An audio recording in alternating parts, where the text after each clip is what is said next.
I learned how to navigate my life and my community based on assumed or explicit rules, and there were a lot of enforcers. These rules are based on our culture, situation, race, class, and gender. For some, breaking the rules was innovation. Breaking the rules in small-town New Mexico as a brown girl, not innovation. It was discouraged with a twinge of aggression. What, you think you're better than us?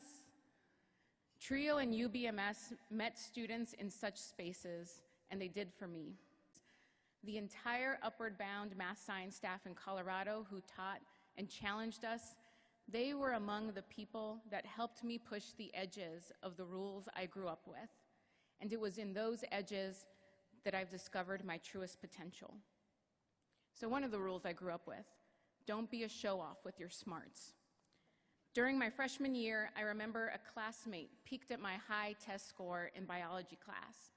He then asked me, "Sarah, why do you act so white?" "What do you mean?" I said, offended and unsure of myself. He looked at me and said, "You're just so, I don't know, smart." There is a narrative that hurts our brown and black students as well as our poor white students, a narrative that says we have no place being smart, and if we're found breaking that rule, there are consequences. For me, this was a decisive moment. Do I follow the rules or be myself? That year, I applied to Upward Bound, not knowing I'd find the answer. Another rule I grew up with, don't leave home, ever. Leaving home for college was something you didn't do unless you wanted your loyalty to your family being called into question. By my senior year, I remember hearing about my UBMS friends who were going away to far-off universities. I had applied to the University of San Francisco. It didn't feel like I was breaking a rule. By then, my mom and dad were okay with me going away to college. To them, they weren't breaking any rules either. I have a colleague, Reverend Alvin Herring, and he likes to remind me that his mama always says, when you show up looking like hope, people hand you their hopelessness.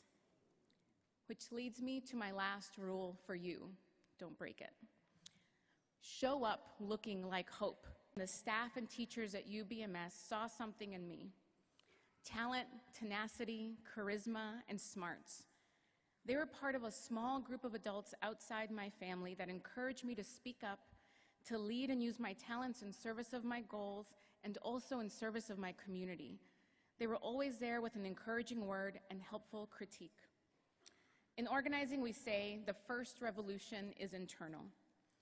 We are called to realize our own internal struggles, biases, rules, hopes, and vision before we can dismantle larger unjust structures out there so that we may co-create a more equitable system for our kids and families.